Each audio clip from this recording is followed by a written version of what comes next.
Good evening. This is Dimitri Lascaris coming to you on Reason to Resist from Kalamata, Greece on the evening of September 29th, 2024. And I'm very pleased to be joined again by our comrade Laith Marouf from the heart of one of the two storms that Israel has ignited in the Middle East, Beirut, Lebanon. As you all know, Laith is an extraordinarily insightful and courageous geopolitical analyst, also the executive director of Free Palestine TV, which is doing some immensely important reporting, not only from Lebanon, but also from the occupied West Bank. Thank you again for joining me, Laith. Good to be with you, Dimitri. So, Laith, I thought maybe we'd start by you just taking a couple of minutes and telling us what life has been like for you and your family in the last 3 days, being that you are situated in the heart of Beirut. Yeah, I mean, the afternoon sunset time when the attack happened on the Dahi, the southern suburb of Beirut, with the American Israeli Air Force and their weapons firing 85 or 65, sorry, 5-ton bombs on a block in the Dahi. That shook the whole city. These are the biggest bombs in the arsenal of the United States that are not nuclear. Of course, my kids were here. And luckily, my wife was also here, and the whole building shook. The explosions were heard all the way to the top of Mount Lebanon, and smoke billowed across the whole area. You could see it from all parts of Lebanon, the smoke. Obviously, all of us had in the beginning these thoughts that maybe some of the leadership of Hezbollah, the Islamic resistance of Lebanon, were assassinated, and that's what it turned out to be. It took a day for the Hezb to actually acknowledge the assassination and to be able to get to the bodies of the martyr. It should be noted that the body of Sayyid Hassan Nasrallah, when taken out and as exhibited in his funeral, the family funeral, as we can see from different videos, was not even scratched. And this is, of course, in a context that is theological, divine, though the idea of a martyr, their body not being harmed in their death, is symbols of prophecy, kind of. And so, of course, the Zionists continue to bombard Beirut. Right now, as I'm talking to you, there's this drone that's been flying very low just over us here for the whole day. Maybe it wants to bomb something close to here. This is the reality across all of Lebanon. Constant crimes and genocide and attacking buildings. Nobody even knows how many people were martyred in that attack that led to the assassination of Sayyid Hassan Nasrallah, because the whole block is vaporized. There's nothing left of the buildings or the furniture that was inside them. So the numbers are just rising, and the mood in the city was very somber after the announcement that Sayyid Hassan Nasrallah was martyred in that attack. And of course, everybody was emotional about this. It was like I think the only way that somebody in the West can understand it is that imagine the assassination of Martin Luther King wrapped up in the assassination of Malcolm X, all as one person, a holy, religious, pious leader that is loved by the people, and a warrior that protected and carried the flag of his people and those who are oppressed in the region for all of his life. And the country hasn't been given a chance to even mourn yet. But you could see the boiling now, the day after, the boiling blood coming now. And people are eager right now to see punishment unlike any other. And I think what we will see coming in the next few days across the diaspora also.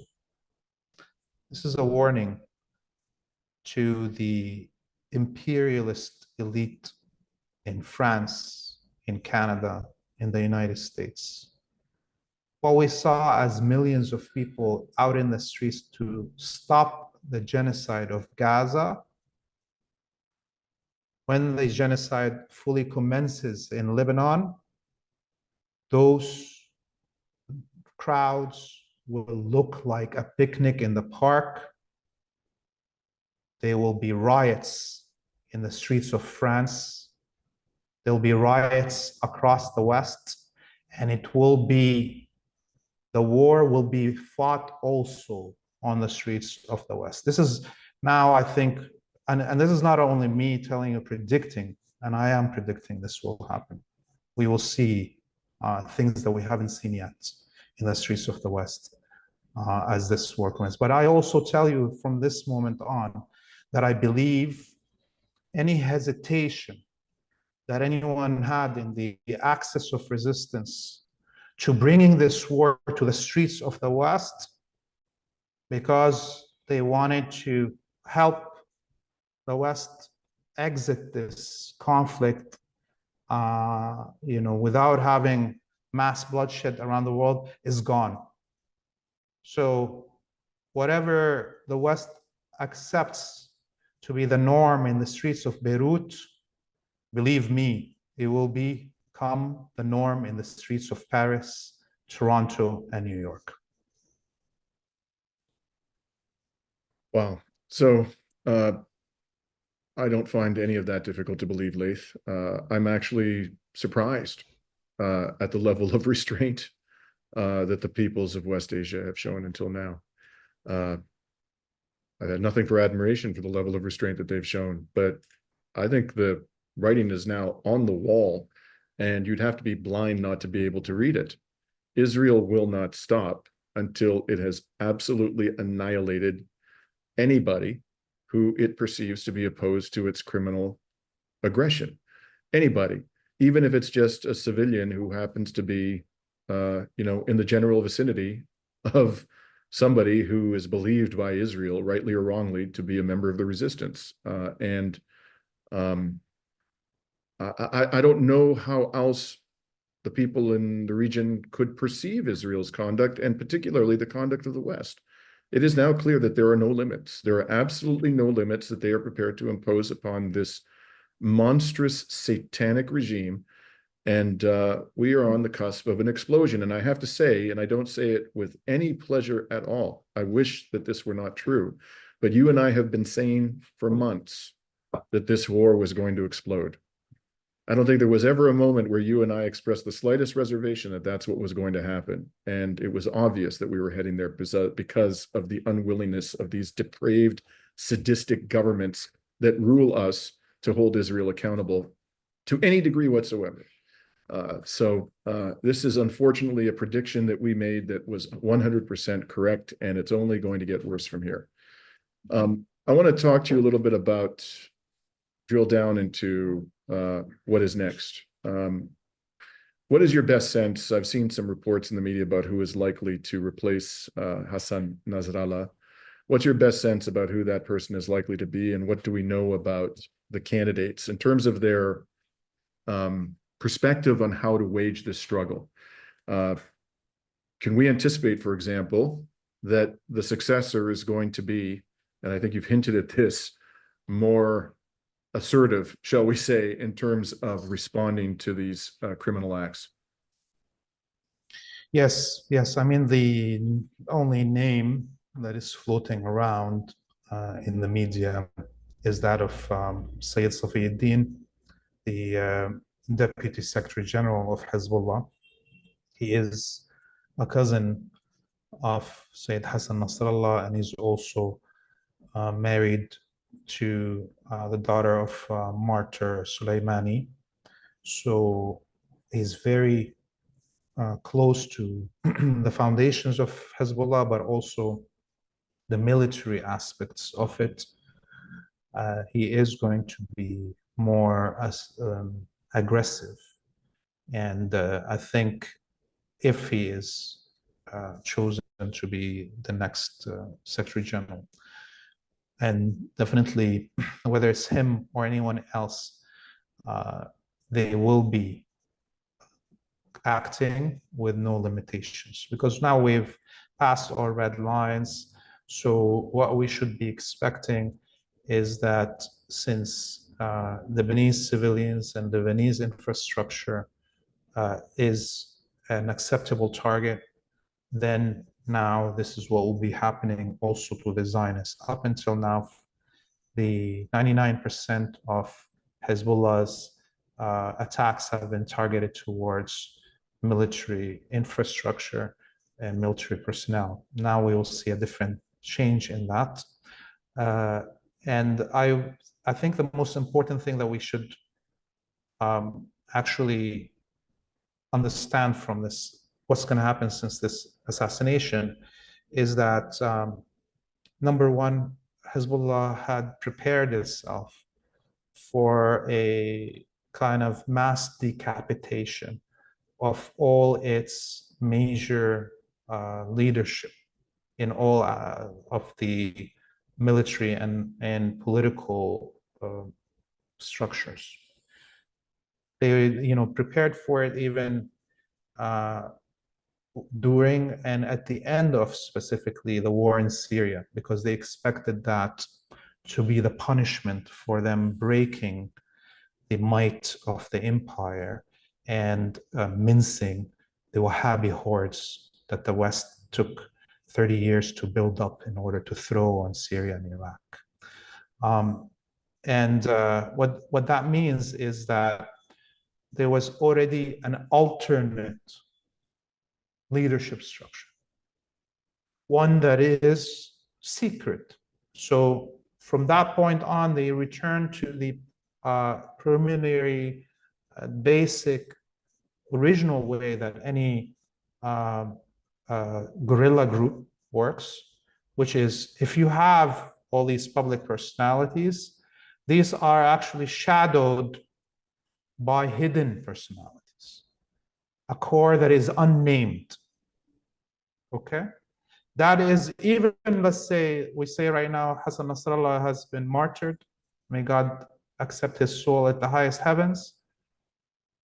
Even that we are claiming and we think that Sayyid Safiuddin will be his replacement, maybe he will be appointed, but the truth of the matter, that doesn't matter. The truth of the matter is that there is a shadow leadership right now. Okay? And that includes all of the military wing and the political wing. And that is now going to make it much harder for the Zionists actually to continue conducting these assassinations. And this is clear. Right now, if we look at how the resistance is responding, its military operations are continuing. It's hitting more and more targets inside the Zionist colony. But I think that this is one thing that people need to understand, is that once you choose to be working against the empire. That is a choice of saying, I'm ready to die. And those who are in Hezbollah, in the resistance axis, are not only fighting for the liberation of Palestine and or the Lebanese land. They are fighting for the oppressed. They have a faith conviction that they have to work against the tyrant of our day, the emperor, the pharaoh in Washington, D.C. And they had, thus, from day one, every person that engages in this struggle is ready to be martyred on that path. I'm glad you brought up the pharaoh. Of course, our intelligence was insulted yet again when the Biden administration claimed that it didn't know that this was going to be done, the killing of Nasrallah, and the evaporation of an unknown number of civilians in this heinous attack. I've seen reports, which are credible, I don't know whether they're accurate or not, that there were 2 American Air Force AWACS operating off of the coast of Beirut at the time of this abomination, this flattening of an entire residential block, and that this is very unusual. An observer on X with a large following who apparently has military expertise and follows the movements of military aircraft. He also talked about the transponders having been turned off temporarily. Whether or not that report is accurate, I'm going to assume you agree with me on this, that the idea that Washington knew nothing about this is just so preposterous. It has to be an insult into our intelligence. And just so people understand, I know I don't need to explain this to you, Laith, but people who may be asking why I say this, let's recall that Israel is dependent upon the United States for its very existence. There's no way that Israel could survive in its current form without massive amounts of military and economic and intelligence aid from the United States. The killing of Nasrallah, particularly in this monstrous way, with all of these civilians sacrificed, without a thought for their existence, of course, is raising the likelihood of an all-out war to an unprecedented level.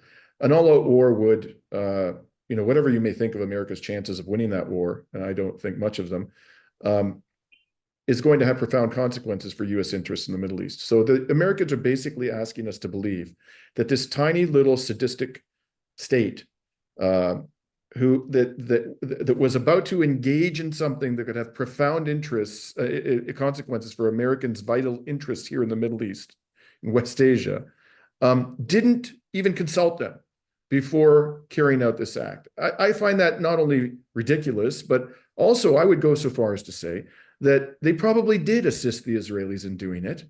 And I wouldn't even exclude the possibility. I said this when we were told that the Israelis attacked Yemen. I wouldn't even exclude the possibility that the Americans did it and they're just allowing the Israelis to take credit for it. They want to wash their hands of it. And they say, oh, everybody knows that Israel's a rabid dog, but the Americans are trying to continue to fool us with this persona of being, the neutral arbiter and the mediator. And, they want to avoid escalation and they're trying to diffuse the tensions and so forth. So I think all possibilities are on the table, but one that is not is the notion that the United States didn't know about this. Laith, what do you think about this nonsense? So let's take math as the determiner of things, because math never lies. There's no mistakes in math. So the Israelis claim that they conducted 2,000 sorties in the first day attacking the south of Lebanon, that they destroyed, I don't know, thousands of launch sites. Okay. So, each of these jets can carry 4 missiles. Okay. And, look, I almost became a fighter jet, pilot. And I can tell you that fighter jets cannot do more than 2 sorties without having to be sat down for a full day of maintenance. Okay, so what does this mean? Does Israel have enough aircrafts to conduct all these sorties in a span of hours? It doesn't.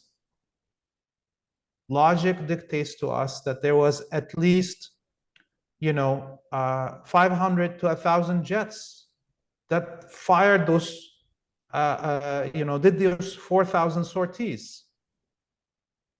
Israel doesn't have that many jets. So clearly, the American, British, Italian, French, Canadian jets that are in Cyprus, in Greece, and on aircraft carriers, and probably even from Jordan, flew in and bombed Lebanon. Or other U.S. military bases in the Middle East, including Qatar, which has the largest U.S. military base. It's an air base in the entire region. Yes.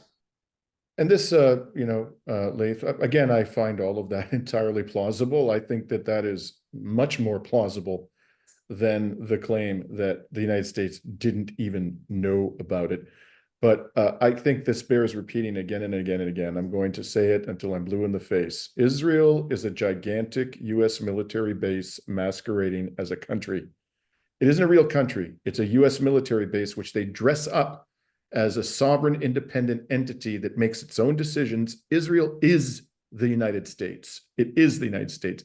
It's not AIPAC controlling the U.S. government. This is all nonsense. Israel and the United States are one. And everything that Israel does that is of material consequence to the United States agenda of global hegemony is done not only with the knowledge of the U.S., but is done with the approval and support, multifaceted support of the U.S. That should be the operating assumption of any rational human being who's looking at this situation. So please, let's just dispense with any idea that the United States is not responsible. It is the ultimate criminal in all of this, including the genocide in Gaza. So Laith, I want to drill down into something you just mentioned in the course of your response to my last question. As you know, I follow very carefully, as you do, the pronouncements of the resistance organizations.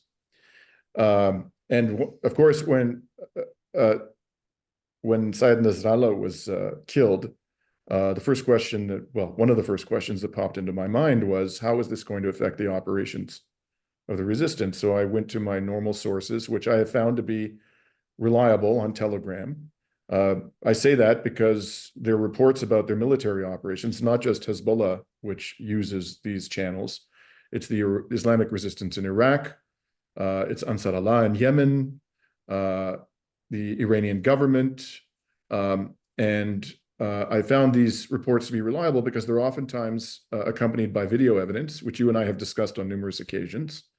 And we can see in these many of these videos military bases that we recognize from our own visits to South Lebanon, like the al-Matula military base, or al-Manada, and so forth. And so I went there to these channels to see what was the level of activity and what were they striking. I certainly did not notice any significant reduction in the military operations of the Lebanese resistance.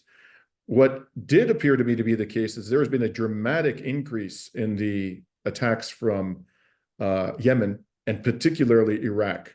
Dramatic. Like I've never seen on any day over the past year this level of activity. Drones, missiles, again and again and again. Have you formed that impression as well? And do you also believe, as I'm starting to think, that they have been keeping back? It's not just Hezbollah and Iran, which have been keeping back their arsenals and not employing anywhere close to the full destructive capacity, but also Nasrallah and particularly the Iraqi resistance. What are your thoughts about all of that? Yes, definitely. Since the declaration that Sayyid Hassan Nasrallah has been martyred, there's been a dramatic increase of attacks from Iraq and Yemen.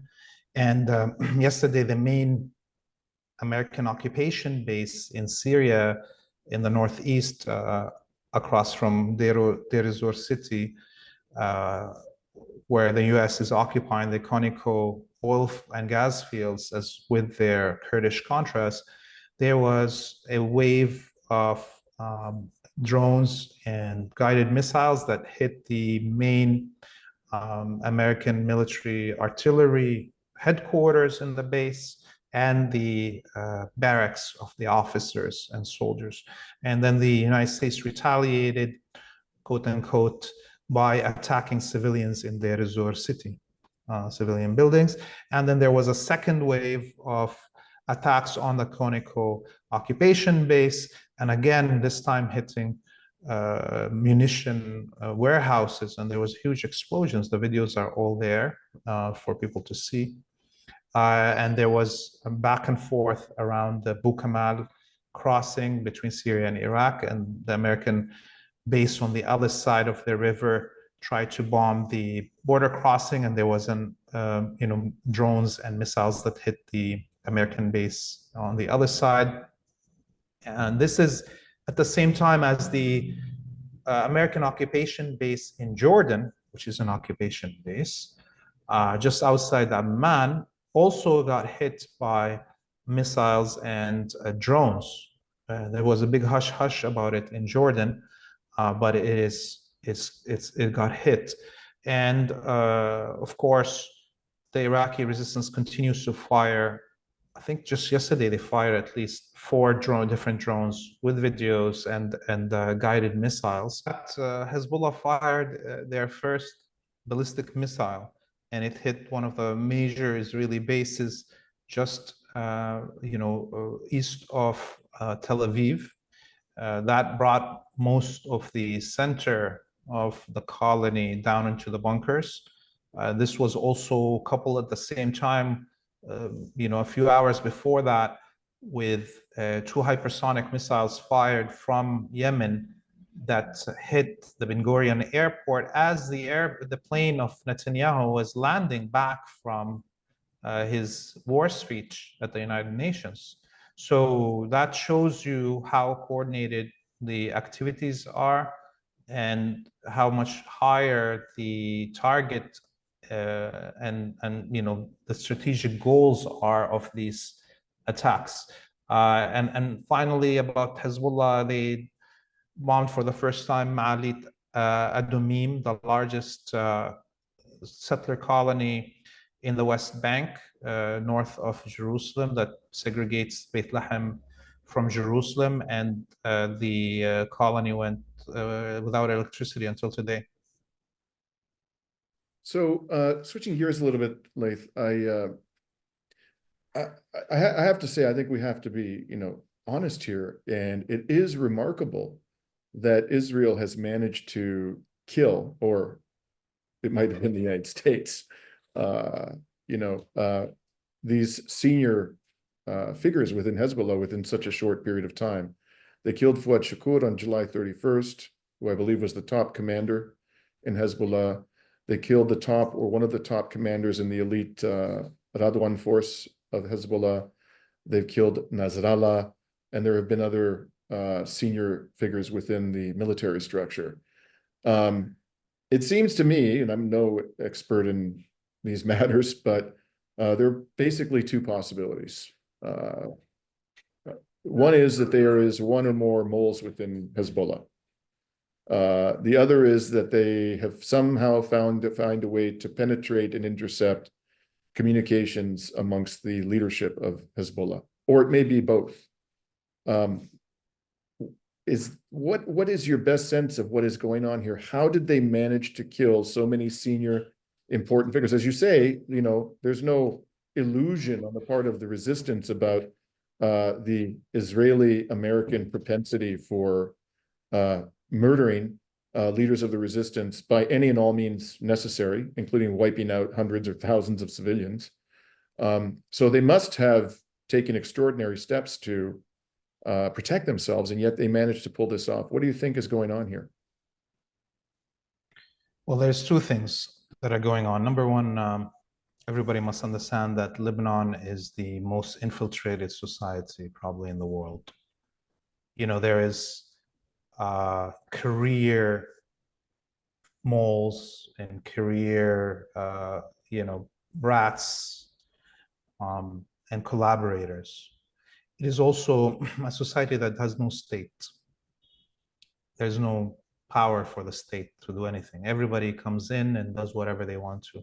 Remember a few months ago, those Dutch special forces that were caught in the Dahieh, and then they claimed that they were just preparing themselves to evacuate Dutch citizens in the case of a war. And as we see right now, the Dutch government said it will not evacuate any of its citizens. But clearly, you know, every intelligence service in the world is active on the ground here. That includes all the Gulf. And then you have all the money being thrown from everybody on everybody. And so it is not a huge achievement. It's actually one of the least safe places in the world for resistance leadership, or, you know, look at what happened to all the Palestinian, you know, leaders that were assassinated in Beirut for decades before they exited to safer places. And those Dutch spies were let go. And so, you know, every embassy here is all staffed by spies. Okay, so that's one thing. The other thing is that this leadership of Hezbollah, it's been since 2006 that they haven't had a direct threat on the ground to them here in Lebanon. People are getting old. They're getting complacent. They have children. They have grandchildren. They're going visiting them, their daughters, sons, so forth. And they're part of a structure that is politically engaged in the country, in the parliament. You know, you want to run for a riding, you want to run for mayorship of a town or a village or the member of parliament, everybody needs to know where your house is, right? This is not anymore something underground. So it's easy at some point with this. Plus, you add to it the reality that we all live with a spy that is carried with us everywhere. And the audio and the video, they're picking it up on every electronic that we have. The Zionists have a back door to all of them. And right now they have AI that is mass sucking out the data from all the devices in Lebanon and is running audio voice prints recognition and likelihood of visual recognition programs 24 hours a day. So even if every member of the resistance doesn't carry any devices on them or is not around any computers or what have you, somebody in the street, I am talking to you right now, maybe I'm walking on the street, this back camera is open, the CIA, Mossad are picking it up, and as I'm walking, it recognized the face of some resistance person. Boom, done. Similarly, this is sitting here and just the voice of a resistance member passes by and is picked up the voice print. Boom, blown up. So it is not actually that much of a surprise that they were assassinated. Mm-hmm. So I'd like to talk to you about this standard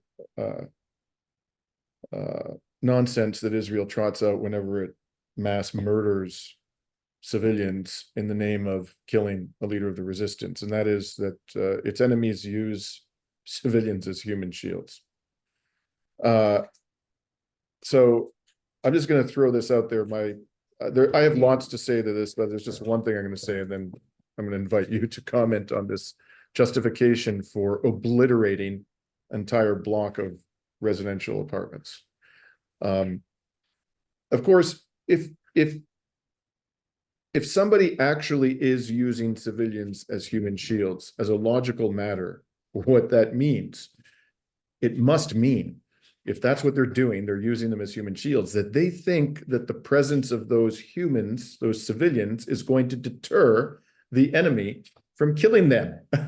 But why would anybody, including particularly the leadership of Hezbollah, who have been dealing with these sadistic, satanic lunatics for decades, think that that's a remote deterrence, any kind of a deterrence to the Israeli military? It doesn't matter how many civilians are between you as a member of the resistance and the genocidal regime. They'll wipe them out anyways. So the idea that Hezbollah would think that these people, the presence of these civilians, is in any way protection for them is laughable. But that's just one of the things I think we can say in response to this claim. So what's your response to the idea that there was this military command center and it was being used in this area because there were lots of human shields around? Yeah, I mean, Zionists are genocidal mad dogs, so it doesn't make sense, as you pointed out. And I would just say that Sayyid Hassan Nasrallah,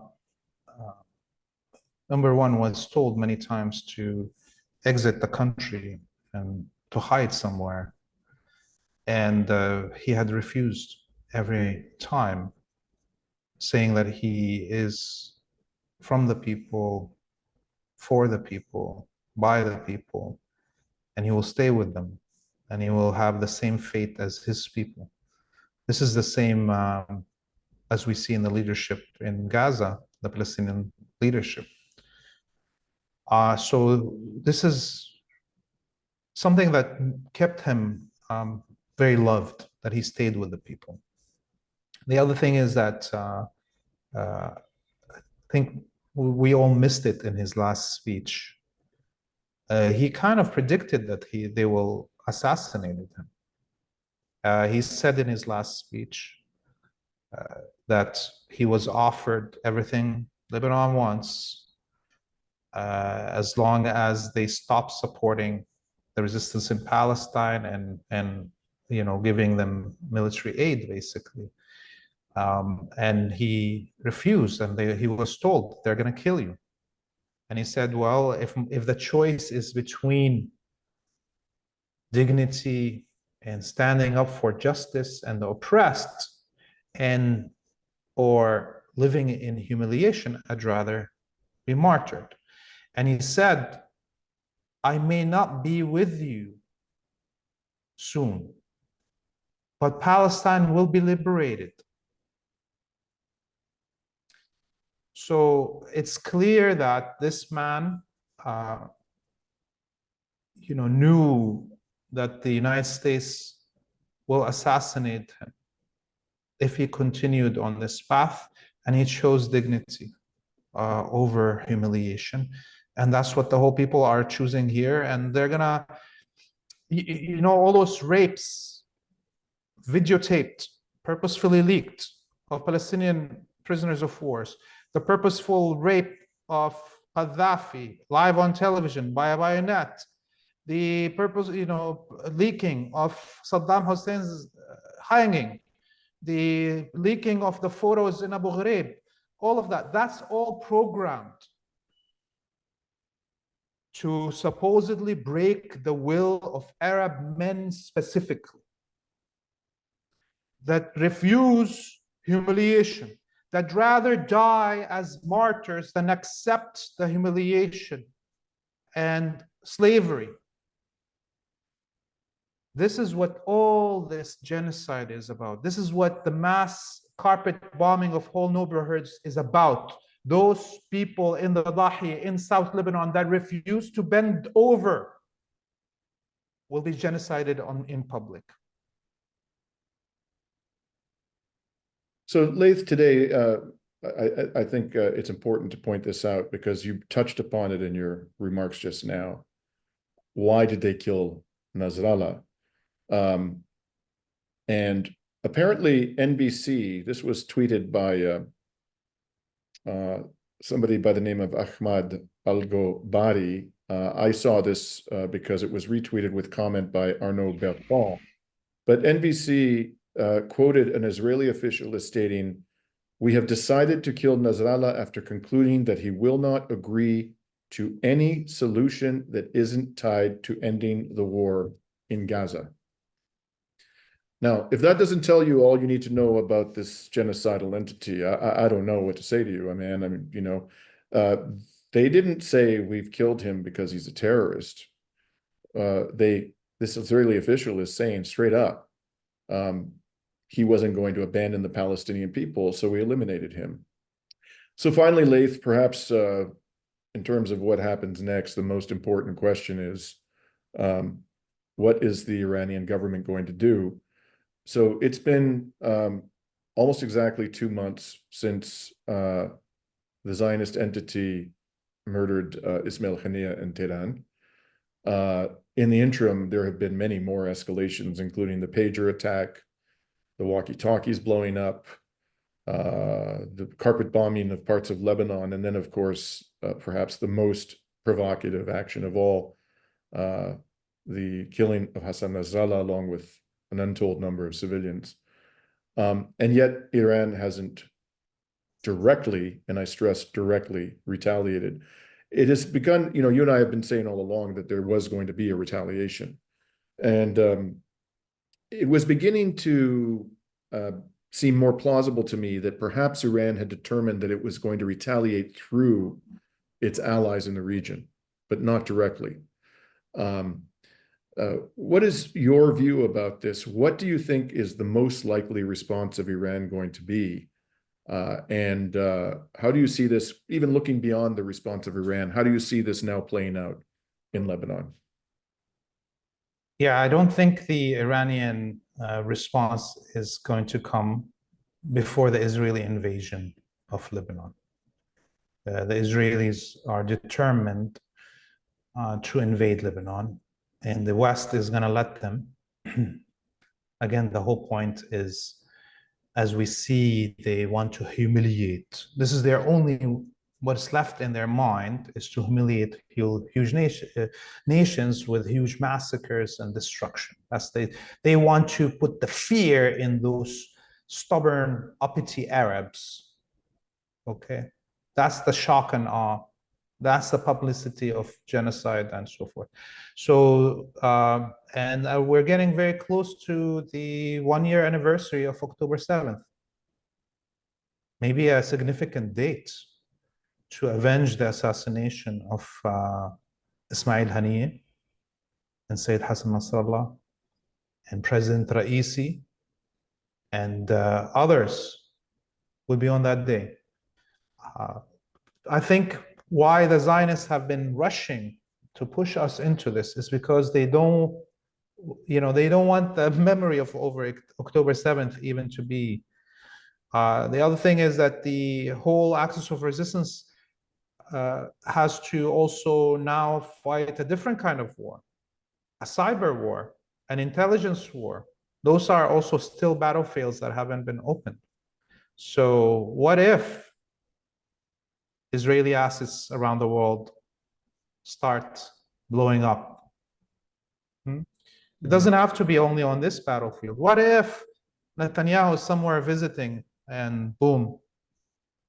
You see, so we shouldn't also limit ourselves to the imagination of where we're going, because this war is now with no limits, no red lines, no ceilings. And the West has decided that. So the whole world is a battlefield, and everything is halal, everything is allowed, everything is kosher, including butchering children live on television. I saw a report in Haaretz, or apparently there was a report in Haaretz, I saw it through an intermediary, that there were some 40,000 men, fighters from Yemen, Syria, and Iraq, if not other countries, assembling in Syria, I believe it was, awaiting the order from Nasrallah, or whoever the leader of Hezbollah may be, to enter the battle. What do you know about this? It's clear that there is fighters from Afghanistan, Pakistan, Iran, Iraq, Syria, Yemen, all right now coming to the front lines, and we will see it once the war breaks out and then a land wars breaks out, the numbers are rumored to be much more than that. We're talking about closer to 200,000, maybe more. And as the way that the Zionists are acting is only motivating more people across the globe, even beyond these countries that are expected to come to the aid of Palestine and Syria and Lebanon, are coming. This is going to be a magnet for anyone that has a vendetta against the colonizing West that has butchered the globe for 600 years. Mm-hmm. Well, Laith, I'm going to conclude this one, this episode in an unusual way. You and I and Lebanese journalist Hadi Hotait visited the shrine to Abbas al-Musawi, the first Secretary General of Hezbollah, a few months ago.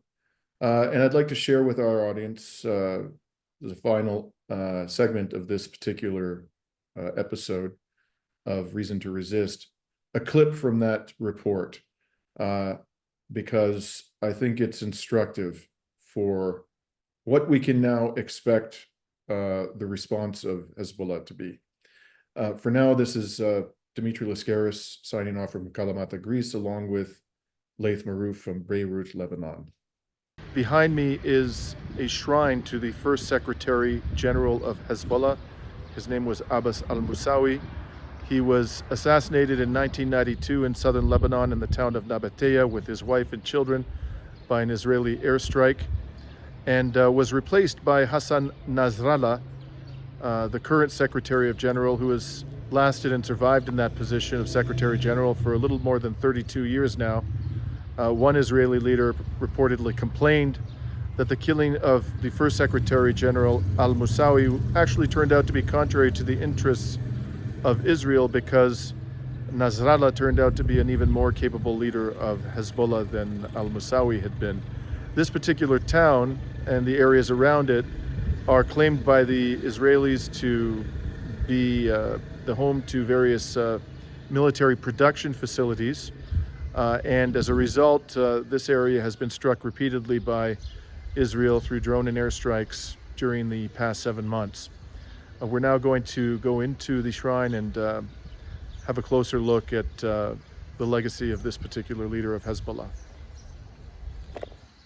In the interior of the shrine to Abbas al-Musawi, the first Secretary General of Hezbollah, what you're looking at here is the vehicle in which he was killed. He was traveling by vehicle at the time to a location in South Lebanon where he was going to give a speech at a ceremony commemorating another co-founder of Hezbollah who had also been assassinated by the Israeli military. And here you're looking at the rear of the vehicle in which al-Musawi and his wife and child and a security guard were traveling at the time of his assassination. An Apache helicopter hovering not far away and monitoring the convoy in which Abbas al-Musawi was moving fired a Hellfire missile into the rear of the vehicle, killing instantly his child, al-Musawi, and his wife. The security guard survived, emerged from the vehicle on fire, and was badly burned, but he did survive. And the Israelis, after the fact, published footage of the strike by the Apache helicopter, and here's what it showed.